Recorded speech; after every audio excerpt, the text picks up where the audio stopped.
Last time जो method मैंने बताए थे अल्कोहल्स बनाने के, उन मेथड्स को याद रखना। आज आगे बढ़ेंगे। Good evening Priyanshu. आज हम ग्रिग्नार्ड रिएजेंट का इस्तेमाल सीखेंगे कि अल्कोहल बनाने के लिए इसका किस तरह से यूज किया जा सकता है। ग्रिग्नार्ड रिएजेंट एक ऑर्गेनोमेटेलिक कंपाउंड, जनरल फार्मूला शायद सभी बच्चों को याद होगा, RnGX। और तीन तरह से आपको अल्कोहल बनाना है, एल्डिहाइड कीटोन से, एस्टर से और उसके साथ साथ ईथर से। यानी अल्कोहल के साथ साथ हमारे एल्डिहाइड कीटोन की रिएक्शन भी यहाँ हो जाएगी, एस्टर की भी हो जाएगी, ईथर की भी हो जाएगी। तभी हमने कहा था कि अल्कोहल एक ऐसा पॉइंट है कि जिसकी रिएक्शंस करने के बाद काफ़ी आगे की रिएक्शंस हमारे लिए आसान हो जाती हैं। तो सबसे पहले हम एल्डिहाइड कीटोन्स की बात करते हैं कि एल्डिहाइड एंड कीटोन से किस तरह से अल्कोहल को ग्रिग्नार्ड रिएजेंट की हेल्प से बनाया जाएगा। अब जरा इसको यहाँ पर हम सीखते हैं। चाहे एल्डिहाइड हो चाहे कीटोन हो, दोनों ही केस में रिएक्शन सेम रहेगी, रिएक्शन आइडेंटिकल रहेगी। RCHO कीटोन चाहे कुछ भी ले लो, Grignard reagent RmGX R group same भी हो सकता है, डिफरेंट भी हो सकता है।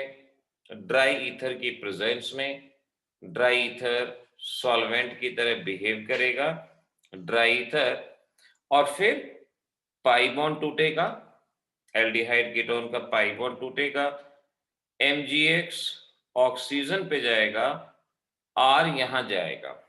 इस स्प्लिटिंग को याद रखना, पाई बॉन्ड टूटेगा, MgX ऑक्सीजन पे, और इस तरह से हम देख सकते हैं हमारे पास ये स्पीसीज यहां बनेगी। इस तरह से एक एल्डिहाइड यहां कन्वर्ट होगा, पाई बॉन्ड टूटा है और एक चीज ऑक्सीजन पे गई है, एक चीज कार्बन पे, एडिशन प्रोडक्ट, और इसे शॉर्ट में अडक्ट भी कहा जाता है।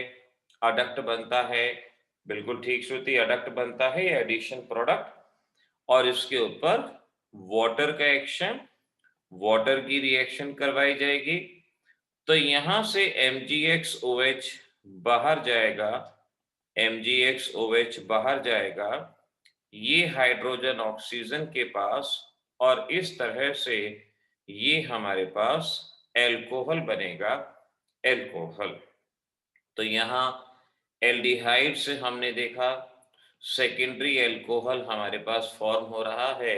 सेकेंडरी एल्कोहल कॉम्पिटिटिव में इस तरह के क्वेश्चन भी आते हैं कि कीटोन से कौन सा एल्कोहल मिलेगा, प्राइमरी सेकेंडरी टर्शियरी मिलेगा, या एस्टर से कौन सा एल्कोहल मिलेगा। इस तरह के सवाल भी आपसे पूछे जाते हैं। तो ये याद रखें कि एल्डिहाइड में यहाँ आपको बताया गया है सेकेंडरी एल्कोहल यहाँ पर फॉर्म होगा।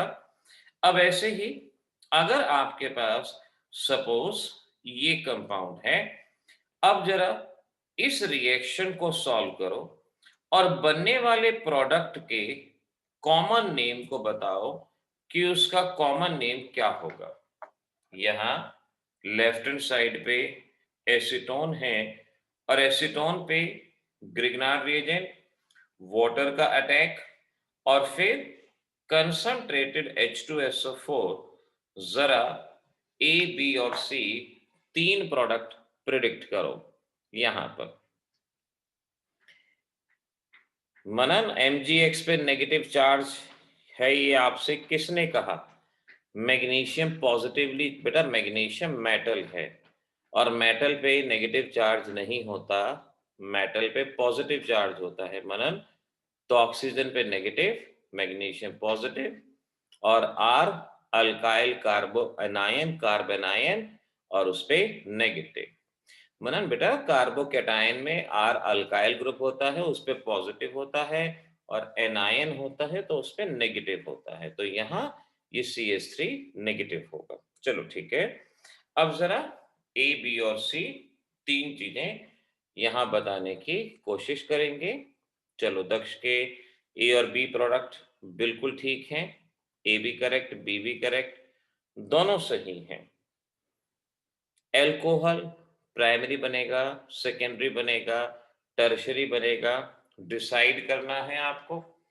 अब देखो, यहाँ पे ए प्रोडक्ट जैसा कि ऊपर बताया, जो बच्चे कर रहे हैं साथ साथ देखते जाए, ऐसे ही होना चाहिए। हाँ, अच्छा, ओके मनन, मनन देखते हैं 2 डिग्री अल्कोहल बनता है या 3 डिग्री बनता है। Let's see. अच्छा, व्हाट्सएप देख लो मैं एक बार। ठीक है ओजस्वी, एक लास्ट स्टेप रह गया बेटा। H2SO4 भी दिया हुआ है आपको। तो यहाँ पर अगर हम गौर करेंगे तो जिस कार्बन पे OH है वो 3 कार्बन से कनेक्ट है। टर्शरी एल्कोहल यहाँ बन रहा है, टर्शरी एल्कोहल बनेगा। और पहले तो देखो MgBr बनेगा, फिर वाटर का एक्शन करवाएंगे। चलो, दोनों स्टेप को अलग अलग करेंगे हम, क्योंकि मैंने अलग अलग पूछे हैं। MgBr OH, और इस तरह से यहाँ टर्शरी अल्कोहल इस स्टेप पे फॉर्म होगा, यहाँ बनेगा। तो ये हमारा tertiary alcohol. Concentrated sulphuric acid, बता सकते हैं क्या फंक्शन होता है कंसंट्रेटेड सल्फ्यूरिक एसिड का? डिहाइड्रेशन। ध्यान रखो, डाइल्यूट सल्फ्यूरिक एसिड हाइड्रेशन, पानी ऐड करता है। और अगर वो कंसंट्रेटेड है और ये है डिहाइड्रेशन। अभी मैंने पहले नहीं कराया, यहां पर मैं जस्ट इंट्रोड्यूस कर रहा हूं, आगे आप डिटेल में भी पढ़ेंगे।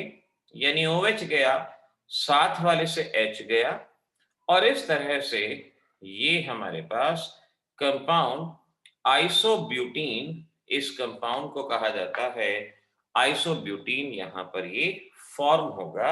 ये हमारा जवाब बनेगा। तो ग्रिग्नार्ड रिएजेंट एल्डिहाइड पे इस तरह से रिएक्ट होगा। Now which of the following, मुझे इस MCQ का जवाब देना, which of the following give primary alcohol. अब ये आपसे सवाल पूछा गया, कॉम्पिटिटिव का सवाल है, ध्यान से करना, जल्दबाजी नहीं करना, बहुत ध्यान से। कौन सा कंपाउंड है जो प्राइमरी एल्कोहल ग्रिग्नार्ड रिएजेंट के साथ देगा? ये आपसे पूछा गया। 5 ऑप्शन हैं विद CH3MgBr। मैं इस क्वेश्चन को पूरा कर देता हूं।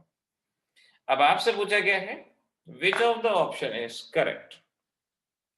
यहां पर आपसे पूछा इनमें से वो कौन है जो ग्रिग्नार्ड रिएजेंट में प्राइमरी एल्कोहल देगा। दक्ष, ठीक है बेटा, मैंने आपका आंसर देख लिया, बताते हैं अभी आपको। या तो हर एक की रिएक्शन को लिख के देखो और पहचानो कहाँ कौन सी नेचर का एल्कोहल है। इनमें से ऐसा वो कौन सा है जो प्राइमरी एल्कोहल देगा, ये आपसे पूछा गया है। प्राइमरी एल्कोहल वो होता है जहां OH ऐसे कार्बन पे अटैच, जो सिर्फ एक ही कार्बन पे अटैच, उसे प्राइमरी एल्कोहल के नाम से पहचानते हैं। तो अब जरा देख लो, MCQs भी साथ के साथ होते जाएंगे। तो अब जो जिन बच्चों का आजकल में JEE का पेपर है, आई थिंक आजकल में ही है, उनको हेल्प मिल जाएगी। जल्दी से, अभी एक ही जवाब आया है मेरे पास, प्राइमरी एल्कोहल। दक्ष का मनन का परसों है, चलो ठीक है। प्राइमरी एल्कोहल पूछा, इनमें से कौन सा? इतना समय नहीं लगेगा, इतना समय तो JEE के पेपर में नहीं मिलेगा। जवाब है श्रुति का, दक्ष का, दोनों का जवाब ठीक है, HCHO। अगर आप इसके ऊपर रिएक्शन को करवाएंगे, देखो रिएक्शन के अगर बेसिक जानते हो तो रिएक्शन को आसानी से करवा सकते हो, और पूरी रिएक्शन हो जाने के बाद आपको ये प्रोडक्ट मिलेगा जो कि एक प्राइमरी एल्कोहल है। ये आपका प्रोडक्ट यहाँ पे मिल पाएगा। तो ये आपको अच्छे से करना चाहिए था, ये मालूम होना चाहिए।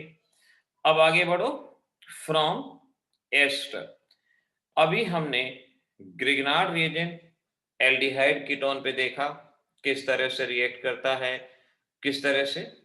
मनन, बिल्कुल हिट एंड ट्रायल नहीं करना था, रिएक्शन को करके देखना था। आप हर एक रिएक्शन को सॉल्व करके देखोगे तो बात बनेगी। अच्छा ये देखो एस्टर, ये है एस्टर।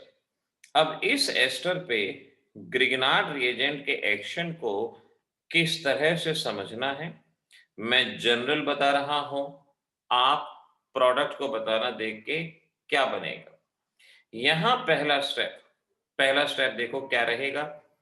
OR और MgBr बाहर जाएंगे, OR और MgBr बाहर जाएंगे और ये CH3 यहां पर आएगा और इस तरह से हमें हमारे पास कीटोन मिलेगा। कीटोन अभी पहले हमने एल्डिहाइड कीटोन पे बताया था कि ग्रिग्नार्ड रिएजेंट कैसे रिएक्ट करता है।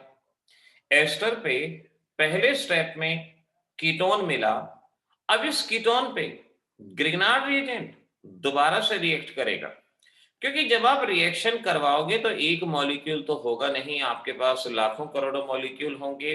तो जो बचे हुए मॉलिक्यूल हैं वो रिएक्ट करेंगे, बिल्कुल जैसे अभी आपको बताया था, RCOMgBr CH3 ये बनेगा। बिल्कुल, चलो आगे बढ़ो। और दक्ष CH3 काउंट करो, आपने CH3 की काउंटिंग में एरर है। OH MgBr बाहर जाएगा, सो हाइड्रोक्सी मैग्नीशियम ब्रोमाइड बाहर जाएगा और इस तरह से RCOH CH3 यहां टर्शरी एल्कोहल हमारे पास बनेगा, टर्शरी एल्कोहल यहां पर फॉर्म होगा। तो इस तरह से एस्टर पे आपने इस रिएक्शन को करना है। अब जरा जल्दी से मुझे बता दो कि अगर आपके पास ये एस्टर है और इस पे आप एक्सेस ऑफ ग्रिग्नार्ड रिएजेंट लेते हैं तो आपका प्रोडक्ट क्या बनेगा। मैंने यहीं पर लिखे रहने दिया है, चलो जल्दी से बताओ। यहां बनने वाले प्रोडक्ट का नाम बताओ और हो सके तो उसका कॉमन नेम बताना। कॉमन नेम एमसीक्यूज में ना आजकल कई बार ट्रेंड बन जाता है कॉमन नेम। ठीक है दक्ष, ठीक है, और बढ़ो आगे। देख लो जेई मेंस वाले बच्चे, कल जेई मेंस का पेपर है और आज तैयारी पूरी होनी चाहिए। ड्राई ईथर किस तरह से क्या प्रोडक्ट देगा ये बताना है। अरे दक्ष डरा नहीं रहा हूं, ये प्रैक्टिस है ना, कि जैसे ही क्वेश्चन आए लेस देन 1 मिनट आपकी प्रैक्टिस होनी चाहिए, लेस देन 1 मिनट। और वो लेस देन 1 मिनट में क्वेश्चन तभी सॉल्व होगा जब प्रैक्टिस पार्ट आपका बेहतर है, आप तभी उसको अच्छे से सॉल्व कर पाएंगे। एक ही जवाब आया, देखो आज जवाब बहुत कम आ रहे हैं। क्या हम ये मान लें कि भाई बच्चे पेपर की तैयारी कर रहे हैं? सलोनी, ये IUPAC नेम हुआ, common name, tell me the common name. हाँ दक्ष, ऐसा ही लग रहा है कि बच्चे जो है ना जेई मेंस के नाम से घबरा गए हैं, क्योंकि बात है ना कि जेई मेंस साल में होगा 4 बार और ये और बोल दिया एजुकेशन मिनिस्टर ने कि जेई एडवांस को हम भारत का सबसे मुश्किल पेपर बनाने वाले हैं। बताओ, मेंस तो क्लियर हो नहीं रहा, स्कूल खुल नहीं रहे थे और ये एडवांस को बनाएंगे। नहीं, ऐसी कोई घबराने की बात नहीं है, आप मेंस को अच्छे से क्लियर करो, उसमें रैंक अच्छा आएगा तो आगे बात बन जाएगी। तो यहां पर इस केस में अब देख लो, ऊपर मैंने रिएक्शन को ऑलरेडी लिख के बताया हुआ है कि एस्टर पे रिएक्शन कैसे होनी है। मैंने क्या कहा, OCH3 और MgBr ऊपर वाले रिएक्शन में देख सकते हो, यही बाहर जाएगा और इस तरीके से ये CH3 यहाँ पे कनेक्ट होगा एंड सो ऑन। इस तरह से ये एल्डिहाइड फॉर्म होगा और उस एल्डिहाइड पे ग्रिग्नार्ड रिएजेंट का action CH3 MgBr in dry ether, pi bond टूटा, MgBr इधर CH3 इधर, और इस तरह से हम समझ पाएंगे ये O MgBr CH3 ये बनेगा और फिर हम ही ठीक है HOH वाटर के साथ रिएक्शन करवाने पे आपका प्रोडक्ट ये आएगा और इस कंपाउंड के कई नाम हैं। इसको हम आईपीए, आइसोप्रोपाइल अल्कोहल, बिल्कुल ठीक, तान्या का जवाब भी ठीक है और श्रुति का जवाब भी ठीक। आईपीए, आइसोप्रोपाइल अल्कोहल, या सेकेंडरी प्रोपाइल अल्कोहल के नाम से भी पहचानते हैं। आइसोप्रोपाइल और सेकेंडरी प्रोपाइल दोनों तरह से कोई भी नाम बता सकते हैं। प्रोपेन टू ऑल भी इसको कहा गया है, लेकिन प्रोपेन टू ऑल इसका आईयूपीएसी नेम मैंने आपसे खुद कहा कि आपको मुझे बताना है कि इसका कॉमन नेम क्या होगा। अच्छा चलो देखते हैं कितना आपको प्रीवियस का कुछ याद है या नहीं। मैं जरा इस बात को यहां पर चेक करता हूं। ये है CH3Br AlCl3 anhydrous, product A, twice Cl2 sunlight, product B, और फिर उसके बाद है AgOH aqueous excess, product C stable, product C stable product आपसे यहां पर पूछा गया है। आप मुझे ये बता दो कि यहां पर सी प्रोडक्ट क्या बनेगा। प्रोडक्ट नंबर सी, पिछली रिएक्शंस को देखते हुए इस प्रोडक्ट तक पहुंचो, ट्राई करो। दक्ष जल्दबाजी का जवाब तो नहीं है बेटा, जल्दबाजी का जवाब भी कई बार गलती करवा देता है। ओके, श्रुति के आंसर सही हैं, बिल्कुल श्रुति करेक्ट आंसर। दक्ष आंसर को रिव्यू करो दोबारा से, जल्दबाजी है बेटा। हाँ, पहली रिएक्शन तो बहुत सिंपल है, फ्रीडल क्राफ्ट अल्काइलेशन। दूसरी फोटोकेमिकल हैलोजनेशन, और तीसरा AgOH। AgOH का फंक्शन तो आपने बहुत बार पढ़ा है, तो बस इसी को देखते हुए जवाब देना है। सी प्रोडक्ट एक स्टेबल प्रोडक्ट है। सलोनी का जवाब भी बिल्कुल ठीक है। पूरे अल्कोहल चैप्टर में एल्डिहाइड कीटोन में इस बात को याद रखना, एक कार्बन पे, हाँ दक्ष अब आपका जवाब ठीक है, एक कार्बन पे एक से ज्यादा OH नहीं आ सकते। अगर एक कार्बन पे एक से ज्यादा OH है तो वो अनस्टेबल होता है। जेई मेंस के आपके एग्जामिनेशन में भी ये क्वेश्चन आता है, नीट में भी इस तरह से आपको उलझाने की कोशिश की जाती है। तो एक कार्बन पे एक से ज्यादा OH नहीं होगा। आरजू आपका जवाब बिल्कुल ठीक है बेटा।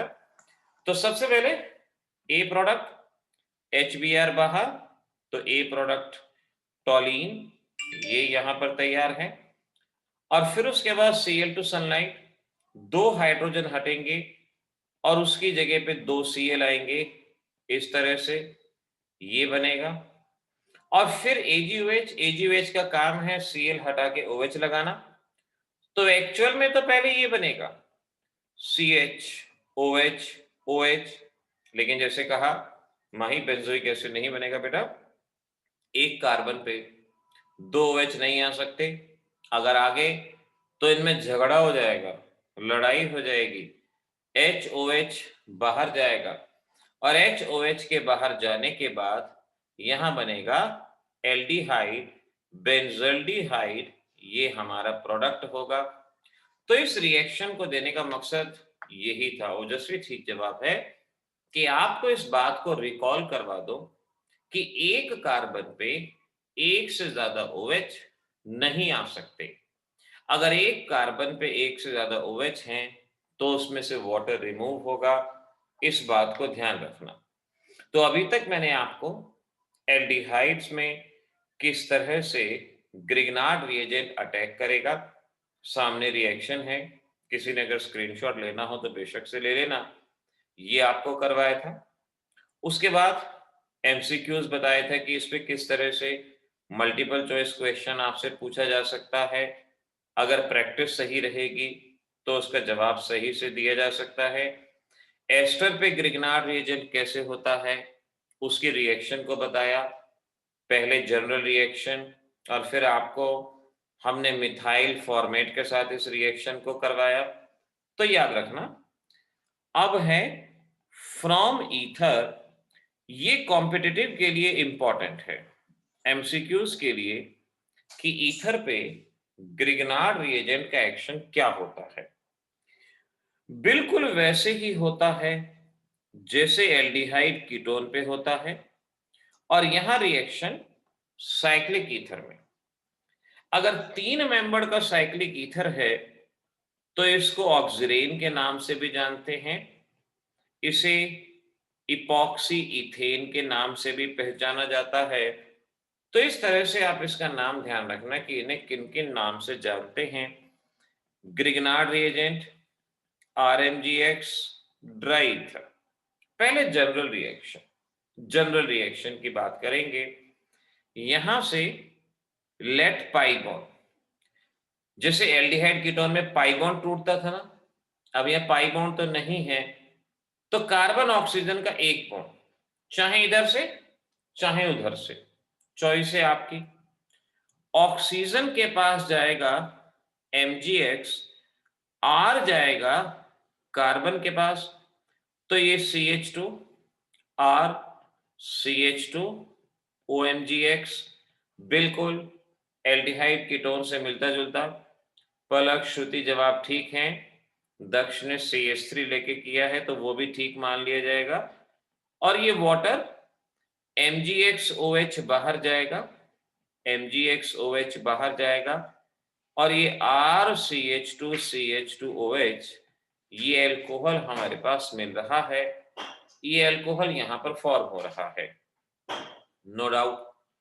ये एक जनरल रिएक्शन मैंने आपको बताई है, लेकिन इसमें कॉम्पिटिटिव का क्वेश्चन किस तरह से आता है वो अभी हम आपको बताते हैं किस तरह से आएगा। आप सबसे पहले यहां दिए गए इस कंपाउंड में प्रोडक्ट प्रेडिक्ट करने की कोशिश करें कि यहां पर कौन सा प्रोडक्ट प्रेडिक्ट होगा, या मैं आपसे ये भी पूछ सकता हूं नंबर ऑफ प्रोडक्ट आपको बताने हैं कि कौन सा प्रोडक्ट बन सकता है। चलो आप एक ही प्रोडक्ट बता दो मुझे, क्या बनेगा? Dry ether followed by water, ये है इस कंपाउंड के अंदर प्रोडक्ट। दक्ष का जवाब है।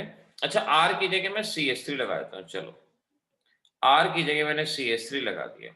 अब ठीक है, अब जरा बताओ, और प्रोडक्ट का नाम बता सकते हो तो नाम बता दो।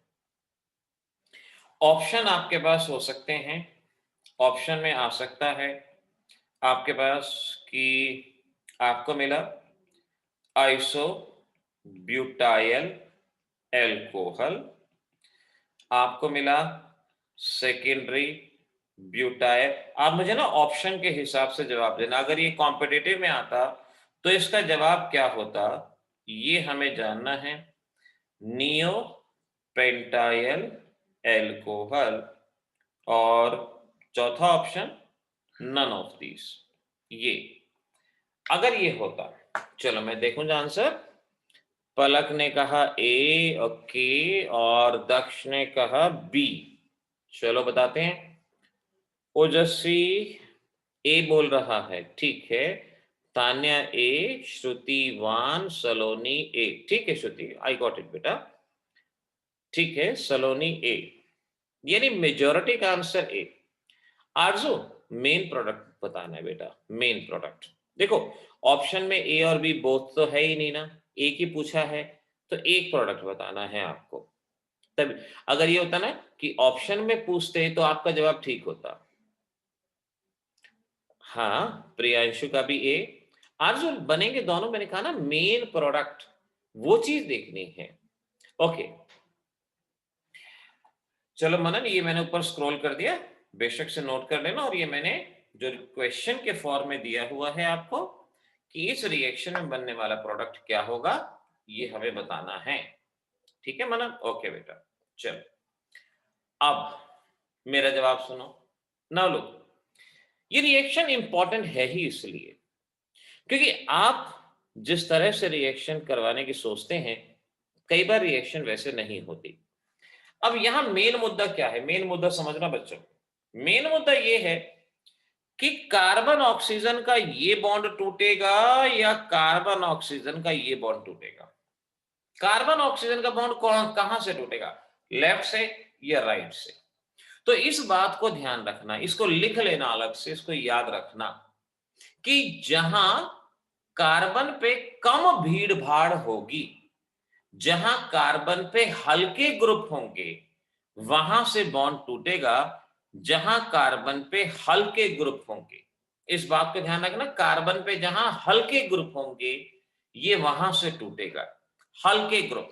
अब देखो, इस कार्बन पे एक मिथाइल है और एक हाइड्रोजन है, और इस कार्बन पे दो हाइड्रोजन हैं, यानी हल्के ग्रुप कहां है, राइट हैंड साइड पे। या इस बात को ऐसे मान लो कि जिस कार्बन पे ज्यादा हाइड्रोजन है बॉन्ड वहां से टूटेगा। इस बात को ऐसे मान लो, जिस कार्बन पे ज्यादा हाइड्रोजन है बॉन्ड वहां से टूटेगा। येलो बॉन्ड जो मैंने दिखाया है उस कार्बन पे एक हाइड्रोजन है, और ग्रीन बॉन्ड स्प्लिटिंग जो दिखाई है वहां पे दो हाइड्रोजन हैं। तो जिस कार्बन पे स्टेरिक हिंड्रेंस कम है या जिस पे ज्यादा हाइड्रोजन, एक ही बात याद कर लो कि जिस कार्बन पे कम भीड़ भाड़ है, ज्यादा हाइड्रोजन है, बॉन्ड वहां से टूटेगा, राइट हैंड साइड से बॉन्ड स्प्लिट होगा। ऑक्सीजन के पास MgX जाएगा, कार्बन के पास CH3 जाएगा, और इस तरह से OMgX CH2 CH3, वाटर का एक्शन MgX OH बाहर जाएगा। और अब आप अपने प्रोडक्ट को आसानी से देख सकते हो कि आपका प्रोडक्ट क्या रहेगा। Option number B, secondary butyl alcohol, ये हमारा ऑप्शन यहाँ पर बनेगा। सेकेंडरी ब्यूटाइल अल्कोहल हमारा प्रोडक्ट रहेगा। इस स्प्लिटिंग को, इसी की वजह से ये क्वेश्चन इंपॉर्टेंट है। तो ईथर के केस में वो कार्बन ऑक्सीजन बॉन्ड टूटेगा जहां पे छोटे ग्रुप कनेक्ट होंगे, स्टेरिक हिंड्रेंस कम होगा, और वहां पे आसानी से अटैक हो पाएगा। ये पॉइंट याद रखना। अब चलो जरा यहां पे इसको सॉल्व करके देखो क्या आपका जवाब बनता है, ये देखते हैं। अगर मैंने ये कंपाउंड दिया तो बनने वाले प्रोडक्ट को बताओ। Dry ether followed by H2O, A product यहां पर क्या बनता है, ये जरा मुझे बता दो फटाफट। चाहे तो उसका IUPAC नेम लिख के बता दो, ये कॉमन नेम तो क्या नहीं बता पाओगे, और बाकी देखो क्या बनता है। ओके पलक, ठीक है, जवाब करेक्ट। ये स्पीड चाहिए, देखो क्वेश्चन बताया तुरंत आंसर। जेई मेंस में देखो, जेई एडवांस जब आएगा तब आएगा। हम लोग क्या करते हैं ना कि जो हमारे इमीडिएट नेक्स्ट खतरा खड़ा है उसको छोड़ के उस अननोन खतरे की तरफ भाग पड़ते हैं, उससे घबरा जाते हैं जिसका पता नहीं कि वो कैसा होगा या नहीं। अभी मेंस है ना, तो बस मेंस की तैयारी करनी है, और मेंस की तैयारी में स्पीड बहुत मायने रखती है, स्पीड बहुत जरूरी है। आरजू का जवाब भी ठीक है, दक्ष का जवाब भी बिल्कुल ठीक है, करेक्ट, एब्सोल्युटली करेक्ट। बस सब कुछ इस बात पे डिपेंड करता है कि बॉन्ड स्प्लिटिंग कहां से दिखाई है, सब कुछ इस पे डिपेंड करता है। तो मैंने कहा उस कार्बन का बॉन्ड टूटेगा जहां भीड़ भाड़ कम है, और भीड़ भाड़ कहां कम है वो आप खुद से देख सकते हो। इस कार्बन पे एक मिथाइल है, एक हाइड्रोजन है, और इस कार्बन पे दो बड़े मिथाइल ग्रुप हैं। दो बड़े मिथाइल ग्रुप हैं, स्टेरिक हिंड्रेंस होगा, तो बॉन्ड ये कार्बन ऑक्सीजन का टूटेगा, MgBr ऑक्सीजन पे जाएगा, CH3 यहां जाएगा, और फिर वाटर के बाद रिएक्शन होने के बाद आपके पास जो प्रोडक्ट बनेगा, ध्यान से देखना, आपके पास प्रोडक्ट जो बनेगा उसको ध्यान से देखना। ये आप बच्चे ध्यान से देखना, ये पलक ने क्या बताया था, ठीक है। CH3, this is CH3, this is OH, CH3, CH3, 2,3 dimethyl, 2,3 dimethyl butane two all. Priyanshu नाम चेक करो। 2,3 डाइमिथाइल ब्यूटेन टू ऑल। श्रुति, ये नियो कंपाउंड इसको नहीं कहेंगे आप। नियो वगैरह प्राइमरी अल्कोहल में इस्तेमाल होता है, ये एक टर्शरी अल्कोहल है, यहाँ नियो शब्द इस्तेमाल नहीं होगा। नियो, आइसो, ये प्राइमरी कंपाउंड में इस्तेमाल होने वाले शब्द हैं। तो इसका IUPAC name, so this is, it's okay बेटा, 2,3-डाइमिथाइल ब्यूटेन टूऑल, ये हमारा कंपाउंड बनेगा। अब इन्हीं तरह से क्या होता है ना कि अगर ये कंसेप्ट बच्चों आपके मजबूत है ना, तो हम हर तरह के ऐसे क्वेश्चन को आसानी से सॉल्व कर सकते हैं। दिक्कत वहीं आती है जहां कंसेप्ट हमारा स्ट्रांग होता नहीं और गड़बड़ी हो जाती है, तो उस बात को जरा ध्यान रखना। अब देखो, मैं एक रिएक्शन देता हूं, जरा मुझे इस पे बनने वाले प्रोडक्ट को बताना कि आपका प्रोडक्ट यहां पर क्या बनेगा। पहले Br2 इन CCl4, फिर Ag2। अब देखो ये रिएक्शन अगर याद होंगी ना, तो आप डेफिनेटली जवाब दे सकते हो CH3 MgBr dry ether followed by H2O, और ये आपने मुझे बताना है ए प्रोडक्ट क्या होगा। आरजू, ये आप ना मुझसे बात कल पूछ लेना, क्योंकि अलग अलग टेस्ट भी है, लेकिन मैं एक इक्विलिब्रियम का जो अलग टेस्ट है ना, वो मैं आपके लिए निकाल दूंगा अलग से। आप मुझे रात को एक बार व्हाट्सएप कर देना और दोनों का ही तैयार कर लो। पता है क्या होता है बेटा, अगर सिर्फ इक्विलिब्रियम फर्स्ट तैयार करोगे ना, तो वो पूरी तरह से चाहे कहीं भी हो वो क्वेश्चन सॉल्व नहीं हो पाते। आप दोनों ही अच्छे से तैयार कर लो। अगर 2 टेस्ट होंगे तो उसके हम आपके अलग से 2 टेस्ट ले लेंगे उसके अंदर, लेकिन आप दोनों ही तैयार कर लो बेटा। दक्ष का जवाब आया। दक्ष, देखते हैं जवाब। हम पहली नजर में तो गलत जवाब लग रहा है, बट लेट्स सी, देखते हैं।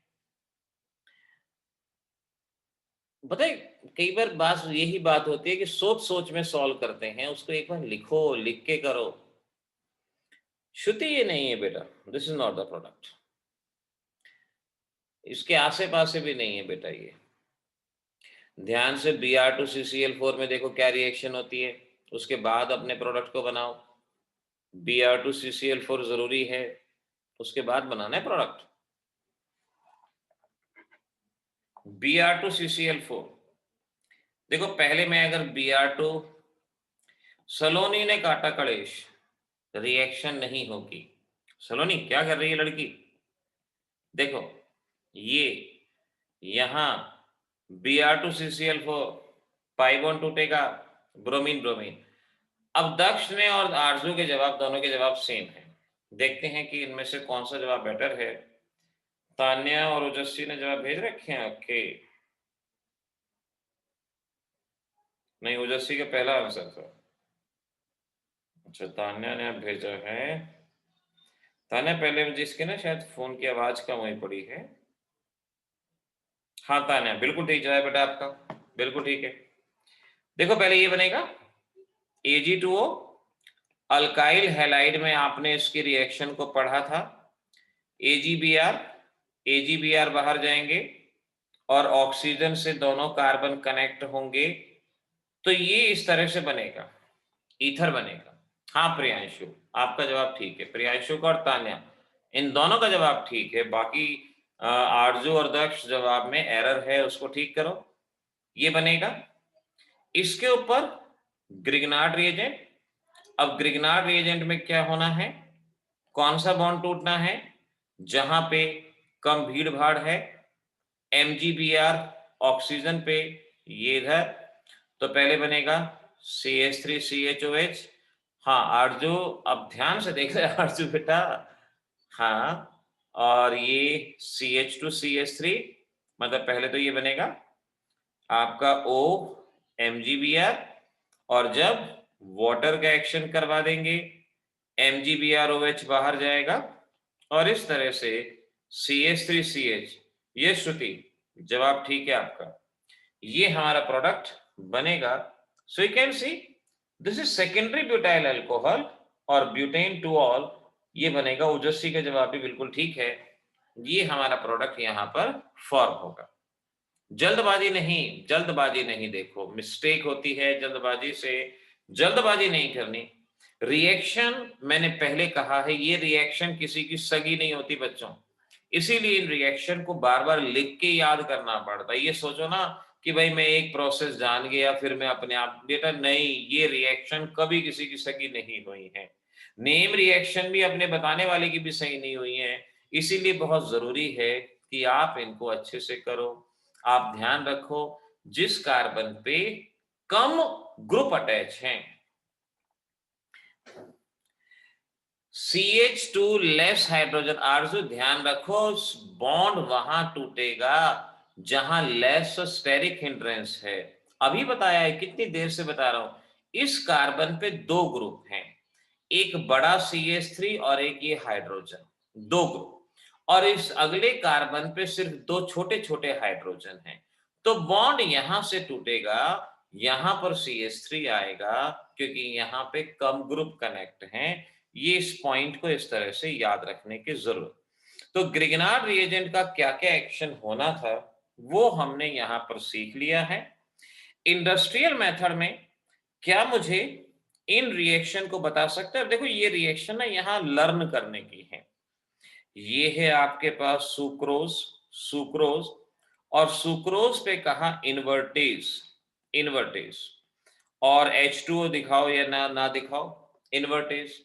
एग्जाम में क्वेश्चन आता है, what is the function of invertase, what is the function of maltase. अब बायो वाले बच्चों ने तो कई बार पढ़ा होता है, लेकिन नॉन मेडिकल वाले बच्चे से यहाँ पर गलती हो जाती है। हाँ, रिएक्शन का नाम श्रुति बिल्कुल ठीक है, फर्मेंटेशन, फर्मेंटेशन बोलते हैं। तो अगर इन्वर्टेज कहा, इन्वर्टेज भी कह सकते हैं, और इस एंजाइम को सुक्रेज भी कहा जाता है। सुक्रोज पे सुक्रेज, एंजाइम का नाम रिएक्टेंट के नाम के ऊपर होता है। तो यहां रिएक्शन ये होती है glucose and fructose, glucose and fructose हमारे पास बनता है।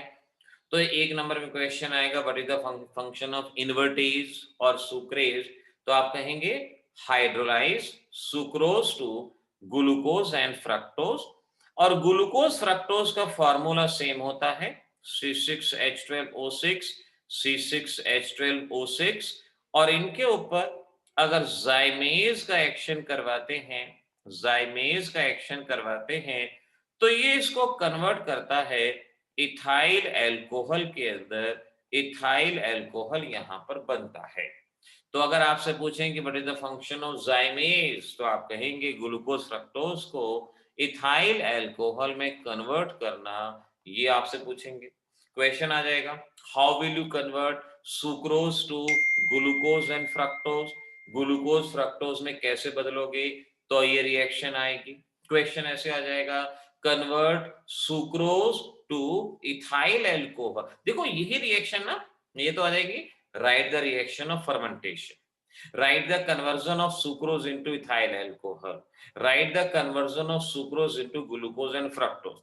कोई भी रिएक्शन अगर पढ़ो ना, जब जिस वक्त पढ़ रहे हो थोड़ा सा ना रुक के पढ़ लो कि वो किस किस भेस में पूछी जा सकती है। ये रिएक्शन ना भेस बदल बदल के आती हैं, ये भेस बदल के, आपने फर्मेंटेशन पढ़ लिया, एग्जामिनर दे देंगे भाई सुक्रोज इथेनॉल, तो उस पेपर में ना जब एंजाइटी होती है तो दिमाग काम नहीं करता, दिमाग को सिर्फ वही बातें याद रहती हैं जो उसने बार बार रिवाइज कर रखी हैं, उसको वही याद रहती हैं। तभी कहते हैं ना कि पेपर से पहले तैयारी करो, डरो मत। अगर आप बार बार डरते रहोगे ना क्या होगा, एग्जाम में यही याद आएगा क्या होगा। लेकिन अगर आपने पेपर से पहले अपने शॉर्ट नोट बनाए, मेरे को 1 साल हो गया बोलते हुए कि short note short note short note, अगर वो शॉर्ट नोट आपने बार बार रिवाइज कर लिए तो पेपर में वही याद आएंगे और उन्हीं से आपका जवाब आएगा, चाहे वो जेई का हो, चाहे वो आपका आगे कोई पेपर हो। और इतना ध्यान रखो, जेई मेंस में इस वक्त मैक्सिमम बच्चा प्रिपेयर्ड नहीं होगा, प्रिपेयर्ड नहीं होगा मैक्सिमम स्टूडेंट। तो आपके लिए तो ये मौका है, आप में से जो बच्चे लगातार प्रैक्टिस करते आ रहे हैं, मन को शांत रखते हुए, और जितने क्वेश्चन वो सही कर सकते हैं उतने क्वेश्चन सही करके आओ, क्योंकि परसेंटाइल देखा जाना है, नंबर नहीं देखे जाने, परसेंटाइल। आप इतने बच्चों में सही क्वेश्चन करके अगर आगे आ गए तो डेफिनेटली रैंक आपका है। और अगर आप अक्कड़ बक्कड़ बम्बे बॉ खेलने लग गए ना, यार ये तो किया नहीं, ये आता नहीं, अगले अटेम्प्ट में ठीक करेंगे, अगले में, ये चांस है। इस वक्त ड्रॉपर बच्चा है वो शायद तैयार होगा, लेकिन जो बच्चा ऑलरेडी 12th में है, अपने यार दोस्तों में भी देख लेना, मैक्सिमम बच्चा अभी तक प्रिपेयर्ड नहीं है। तो इसीलिए इस पेपर को, क्योंकि अब डे आफ्टर टुमारो काफी बच्चों ने जेईई मेंस में बैठना है, तो उनको मैं यही कहूंगा, बेटा बहुत ध्यान से पहले वही क्वेश्चन करो जिसमें 100% एक्यूरेट हो। स्पीड को ध्यान में रखना, स्पीड को। केमिस्ट्री स्कोरिंग है, केमिस्ट्री जेईई मेंस में आप इस बात पे कभी मत जाना कि मुश्किल क्वेश्चन सॉल्व करेंगे, नहीं, आसान करेंगे। केमिस्ट्री सबसे पहले करना, टारगेट रख के करना, जितने भी क्वेश्चन है 45 मिनट के अंदर करने हैं, इस बात को ध्यान में रखना। उसके बाद फिजिक्स को करना। मैथमेटिक्स एक ऐसा पोर्शन होता है कि जेईई मेंस का टॉपर भी ये कहता है कि जी मुझे नहीं पता कहां से आ गया, तो इसीलिए मैथमेटिक्स जितना हो जाए उतना सबसे बाद में करना, लेकिन सबसे पहले केमिस्ट्री को अटेम्प्ट करना। नीट में कहते हैं कि पहले बायोलॉजी को करो, फिर केमिस्ट्री करो, फिर फिजिक्स करो, क्योंकि मोर द क्वेश्चन, जितने क्वेश्चन ज्यादा सॉल्व कर लोगे उतने ज्यादा मार्क आपको मिल जाएंगे, इसको ध्यान रखना। अगर फिजिक्स नहीं आती हो तो क्या करें? फिजिक्स नहीं आती हो तो जितना भी उसमें से आता हो पहले 100% वाले को देखें। और बाकी ना, एक रूल होता था कि भाई अगर कोई क्वेश्चन नहीं आता या बहुत ज्यादा क्वेश्चन नहीं आते तो जनरली सी ऑप्शन करेक्ट होता है, जनरली सी ऑप्शन, ऐसा कहा जाता था। अब पता नहीं आजकल, अब जमाना बदल गया, जज्बात बदल गए, अब कह नहीं सकते क्या है, लेकिन कोशिश तो यही करना कि जो आता है उसी को करना पहले। अगर फिजिक्स नहीं आती, मैथ आता है तो पहले मैथ करो, फिर फिजिक्स करो, लेकिन सबसे पहले केमिस्ट्री करो। ये स्कोरिंग है, ये आपके नंबर दिलवाएगी, इस पॉइंट को अच्छे से याद करना। एक लास्ट रिएक्शन और फटाफट रिवाइज कर लो कि आपके पास C6H10O5N स्टार्च है। स्टार्च पे डायस्टेज, बोर्ड में क्वेश्चन आता है what is the function of diastase. अब बच्चों को ये नहीं पता रहता है डायस्टेज क्या होता है। आरजू मैं अभी बताता हूँ बेटा डायस्टेज क्या होता है। तो डायस्टेज को ध्यान में रखो, एक एंजाइम है C12H22O11 माल्टोज, माल्टोज यहां बनेगा। H2O माल्टेज, ये एंजाइम हो गया। माल्टेज इसको तोड़ता है C6H12O6 में जाइमेज, जाइमेज आप इसको C2H5OH के अंदर। तो एग्जाम में क्वेश्चन आ सकता है कि स्टार्च से माल्टोज बनाओ, स्टार्च से अल्कोहल बनाओ। तो इन चीजों को थोड़ा सा ध्यान में रख लेना और ध्यान से इसको सॉल्व करना। और एक और चीज, आपकी ना एक ऐप आती है जिसमें जी या एनटीए की ऐप है, शायद उस ऐप का नाम क्या है दिमाग से निकल रहा है। एनटीए ने जो ऐप बनाई थी जिसमें क्वेश्चन पेपर प्रैक्टिस के लिए हैं, दीक्षा या अभ्यास, क्या है, अभ्यास, हाँ पलक अभ्यास है। उस अभ्यास ऐप के अंदर जो क्वेश्चन पेपर दिए गए हैं, नीट वाले बच्चे खास तौर पे ध्यान रखो, चाहे वो जेई के हों, चाहे वो जेई के हों, चाहे वो आपके नीट वाले बच्चे हों, नीट वाले बच्चों को वो जेई के क्वेश्चन पेपर भी सॉल्व करने हैं। नीट वाले बच्चे, नीट का पेपर बाद में होना है, लेकिन वो केमिस्ट्री की तैयारी ऐसे कॉम्पिटेटिव बुक से भी करें जिसमें जेई के क्वेश्चन दिए गए हैं, क्योंकि अगर आपके जेई के क्वेश्चन हो गए ना तो नीट के क्वेश्चन ऑटोमेटिकली हो जाएंगे, अपने आप हो जाएंगे।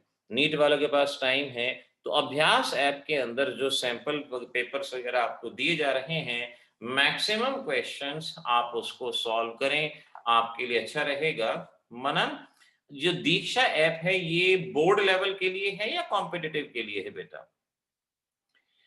पलक 109 पेपर है ना उसके लिए, तो उसमें ध्यान रखो ना जो चैप्टर मुश्किल लगता है। जैसे देखो, हमें पता है ना कि इक्विलिब्रियम वेटेज ज्यादा होती है, इक्विलिब्रियम के जो है वो वहां से करो। ऑर्गेनिक के अंदर एल्डिहाइड कीटोन एल्कोहल, इसमें मैकेनिज्म तोड़ फोड़ अनएक्सपेक्टेड क्वेश्चन इसमें पढ़ते हैं, इसको करो। उसके बाद डी एंड एफ ब्लॉक, इनके इनऑर्गेनिक के क्वेश्चन वो वहां से करो। 109 सैंपल पेपर करना पॉसिबल नहीं है, वो मुश्किल होता है आपके लिए। आरजू, प्रीवियस 15 ईयर आपके लिए बहुत है, लेकिन बेटा देखो, क्योंकि हम ये चाहते हैं ना कि इसी चांस में एडमिशन हो, तो ये जो अभ्यास ऐप है ना, इसमें से आप रोज का एक आप शेड्यूल बना लो कि भाई मुझे रोज के 20-20 या 30-30 क्वेश्चन सॉल्व करने हैं। फिजिक्स भी है इसके अंदर, आपका हम ये कहें कि केमिस्ट्री भी है, तो रोज का एक शेड्यूल बना लो। नीट वाले बच्चे तो रोज का शेड्यूल बना रहे हैं कि भाई मुझे 30-30 क्वेश्चन हर इसके सॉल्व करने हैं, चाहे मैं ऐप में से करूं, चाहे प्रीवियस ईयर करूं, लेकिन रोज का शेड्यूल आपने बनाना। और जो डी एंड एफ ब्लॉक के लिए एनसीईआरटी की बुक, एनसीईआरटी की बुक, एक एक लाइन उसका शॉर्ट नो, ये रटने का चैप्टर है। D and F block purely रटने का चैप्टर है, ना इसमें नॉमेनक्लेचर, ना इसमें आइसोमेरिज्म, ना इसमें सीएफटी, ये प्योरली रटने का है। तो इसमें से एनसीईआरटी बुक ली, छोटे छोटे नोट्स बनाए, उनको बार बार रटना है। जो टेबल दी जाती है ना एनसीईआरटी बुक में, वो बहुत स्पेशल होती हैं। एनसीईआरटी बुक में जो दूसरे कलर में बीच में पैराग्राफ में लिखा होता है, वो बहुत स्पेशल होता है। उन चीजों को बहुत बहुत अच्छे से करना, वो उस तरह से अगर शॉर्ट नोट बना लोगे ना, क्योंकि डीएनएफ ब्लॉक में कुछ समझने का नहीं है, उसमें सिर्फ और सिर्फ रटने का है आपका। अब आरजू यहाँ रट्टा करना पड़ेगा। आरजू देखो, बचपन में एबीसी सीखते थे ना, रट्टाफिकेशन था। पहाड़े सीखते थे, रट्टाफिकेशन था। तो रट्टाफिकेशन होता है, करने से बात बनती है। अब जहां पता है कि उसमें समझने का कुछ है ही नहीं, तो क्या करें? क्या उसको हम छोड़ जाएं? छोड़ने से तो बात नहीं बनेगी ना। थोड़ा बहुत बार बार पॉइंट बनाओ, उससे वो अपने आप याद होगा। एक पेज के शॉर्ट नोट, A4 शीट लेके एक पेज पे important point NCERT D and F block, और उसको 4-4 5-5 बार पढ़ो, वो याद होगा, जरूर होगा। मनन जरूर याद होगा, 4-4 5-5 बार पढ़ना पड़ेगा, तो याद होगा। और अगर आप ये कहते हो ना कि याद ही नहीं होता, तो बेटा मैं ये कहूंगा कि 2 टॉपिक छोड़ दो, क्योंकि जब याद ही नहीं होता तो और कोई ऑप्शन तो है ही नहीं हमारे पास, फिर तो उसको छोड़ दो, फिर तो उसमें कोई दिक्कत ही नहीं है, उसपे तो और कुछ किया ही नहीं जा सकता ना। कोई कि ये कहता है जी मुझसे नहीं हो, भाई छोड़ दो, और भी चीजें हैं, उसको कर लिया जाएगा। लेकिन अगर मन में टारगेट है ना, तो शॉर्ट नोट बना के हम अपने आप खुद से रास्ते निकाल लेंगे। और एक शॉर्ट नोट को एक बार पढ़ने से नहीं आएगा, 2 बार पढ़ने से नहीं आएगा, 3-4 बार करना पड़ेगा, 4-5 बार करना पड़ेगा। एक पेज को पढ़ने में देर नहीं लगता, और जितनी ज्यादा बार पढ़ लोगे वो दिमाग में बैठ जाएगा, वो याद रहेगा। ठीक है बच्चों, चलो आज इतना ही करेंगे। एल्कोहल्स की कल हम प्रॉपर्टीज के बारे में बात करेंगे। आरजू डिलीटेड चैप्टर 12th के तो मैं साथ साथ जो सिलेबस करवा ही रहा हूं, उसमें तो बताया ही है। कॉम्पिटेटिव में डिलीटेड पे अभी नीट की तो खैर डेट ही नहीं आई, तो इसके बारे में अभी कुछ नहीं कह सकते कि डिलीट हुआ भी है नहीं हुआ। मैं फिर ये कहूंगा, डिलीटेड पोर्शन पे भरोसा मत करो। नीट और जेई के लिए पूरी तैयारी करो, क्योंकि वहां पर क्वेश्चन कहीं से भी आएगा। पूरे इंडिया का जब पेपर एक है, तो वो पेपर मैक्सिमम 85% उस बुक में से आएगा जो पूरे इंडिया के पास है, और वो बुक है एनसीईआरटी की बुक। एनसीईआरटी हर चैप्टर को जब भी तैयार करो, वो एनसीईआरटी वहां से आपको पढ़ना होगा, इस बात को भूलना नहीं। इनऑर्गेनिक एनसीईआरटी में से पूरी तरह से एनसीईआरटी से बाहर नहीं जाएगा, ऑर्गेनिक में एक्स्ट्रा प्रैक्टिस करनी पड़ेगी, एक्स्ट्रा प्रैक्टिस करनी